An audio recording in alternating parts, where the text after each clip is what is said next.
We're back here with DHD. Today is May the 7th. We got a couple videos coming at you. It's only been 5 days since we planted and we already have some growth. Man, I just really feel like that plot start by Deer Grow, I feel like that is the key. That's some really good stuff. But anyhow, I'm going to show you, since May is kind of a rainy time of year, here at DHD, this is when we switch up and we go to pellets solely. And so one of the ways to keep your moisture buildup inside of your broadcast feeder, I'm going to show you how you can prevent that, and that's using rice. So we got that video coming at you, and we're also putting up our electric fence. So anyhow, we got a few things coming up. I do want to show you some growth over here, so I'm going to steal the camera for just a minute and have you all walk with me. And I mean, after 5 days, I just cannot believe how much growth we have going on in here. So we got beans and peas popping up. Like, it is a happy, happy day here at DHD.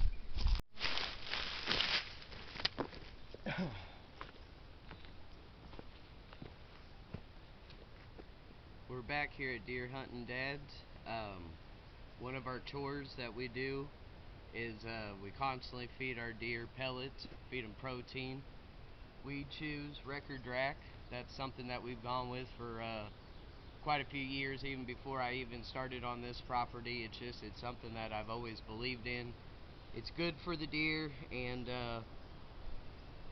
anyhow, but one of the struggles with using the pellet form is that this time of year we get a lot of rains, and so it builds up moisture inside the tank. You get some caking, and then your broadcast feeder won't work. It doesn't want to spin, or it'll spin, but it doesn't want to drop anything down. It doesn't want to cast anything out, and so anyhow, we have troubles. One thing that I found that works really well for us is rice.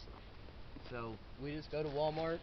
This is a 5-pound bag of long grain rice. Usually I use 10 pounds, but today all they had was 5 pounds. So what I do is I take my bag of feed and I drop it into the feeder and I build it up, and as I do that, I'm putting in a pound or two of rice, and then I get a stir stick and I stir all of that up, and what it does is it draws all the moisture to that rice, and it keeps it from wanting to cake up and build up, and then you don't get the clumps that want to fall down and keep it from broadcasting. So anyhow, a little helpful hint from Deer Hunting Dads is throw a little bit of long grain rice in there.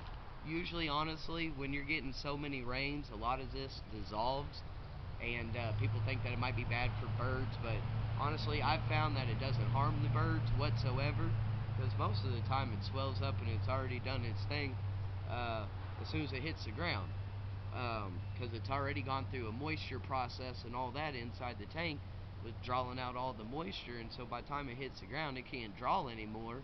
And so anyhow, I found that it's not harmful for the birds whatsoever, and it's very helpful for you. Another chore that I'm going to show you that we like to do, it's not really a secret or anything, just most people don't do it because they're on a bigger scale, and I don't know, some people I just find don't want to put in that extra work. They want the easiest route possible.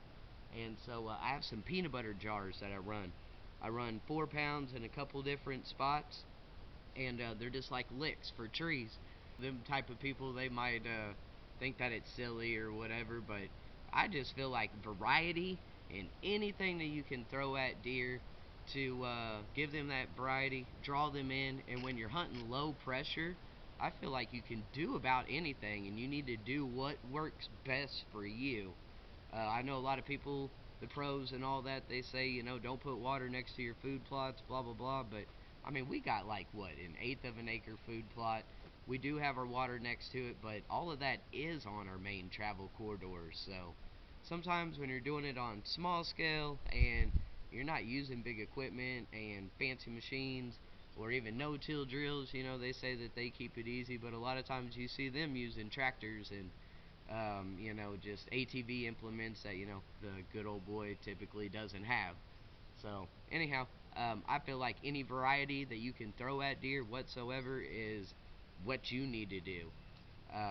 you know, just the more options, the more variety, the more, well, you hopefully you all will see as we go along, and hopefully we have some success this deer season, which I feel like we truly will, just seeing the card pools. And that was with nothing being done. We've only started this in January, and I mean, I feel like we've kind of flipped this spot uh, from not being very beneficial for wildlife whatsoever to now, I mean, they got something to come here and do. You know, they got some food to eat.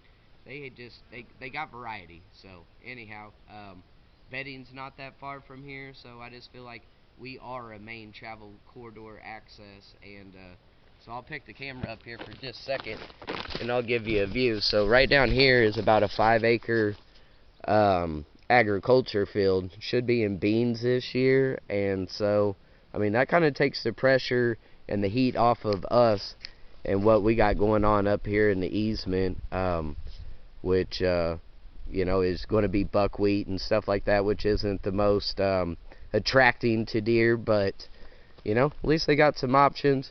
If anything, it might create some bedding. We got the lima bean food plot, which is just up here. Right over here, you can't really see it, but on this tree we have a peanut butter jar. And then down here along the edge, somewhere in there, we have another peanut butter jar. So we got some options. And then they got the feeder. One of our mineral sites is clear down there by the other telephone pole. So anyhow, they can't go very far without having something kind of thrown at them or in their path that attracts them to it. So anyhow, you got to do what works best for you, and that's what we kind of do here at Deer Hunting Dads. We're not following too much of a certain method. We found like you got to kind of apply a bunch of different methods into working this southern Missouri land. So anyhow, we'll get back at you. Alright, so this is our peanut butter feeder that we have. This is one of them. We put this up 5 days ago when we planted, and it's right off of this heavy trail, and then they come right out in here to the easement. As you can see, there's a hanging branch here, got already a scrape established going on underneath it, and just something to stop and eat along the way. Here in just a minute I'll show you how to install one. Alright, so here's our other peanut butter jar. Once again, you know, it's right off a nice heavy trail coming off that ag field right up into here. So I'm going to try to do this one-handed. Show you how we do this.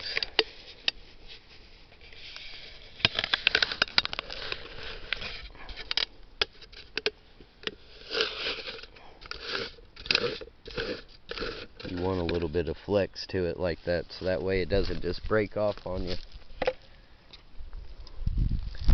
So then you come over here. You're going to turn your peanut butter jar upside down.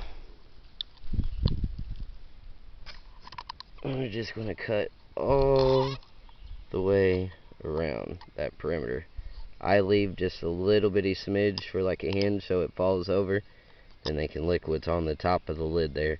I'll get back at you and show you in just a second what happens after you cut it.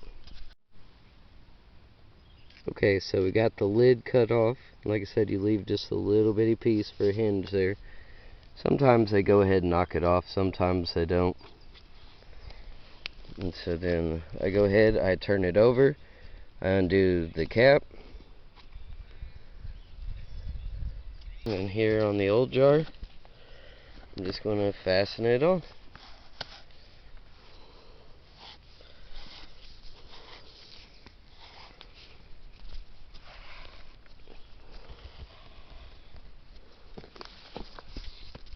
And now they have a 4-pound protein lick.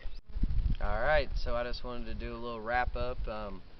I just want to throw a major shout out to the Plot Start by Deer Grow. That stuff just works phenomenal. I got some pictures that I'll post up.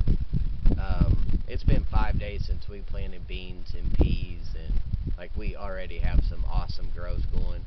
Down here in the easement, the one spot that we were the most skeptical about, I mean, when you get down, there is so much growth that is taken off. So like we are super ecstatic about that, and it's a Missouri company, so you definitely need to check that stuff out. I'm just a little guy that's not doing nothing. You know, Justin and I, we don't know a whole lot, but what we do know is when we see results, and there's some results there. So anyhow, like I talked about, you know, gotta offer your deer variety. I feel like when you have a little spot, you know, the more variety that you can throw at them, the better. Do the little peanut butter thing and show you that, and then give you the helpful hint on kind of how to keep your feeder out, or keep moisture out of your feeder. And like I said, it sucked up so much moisture inside that barrel. By the time it hits the ground, you don't worry about it bothering birds if that's something that people are worried about. I know I'm probably catch some flack somewhere along the line. Somebody will watch this video and be like, oh, you can't do that, but I'm just going to tell you, I've been doing it forever, and like I don't see dead birds laying around my property or anything like that, so should be good to go.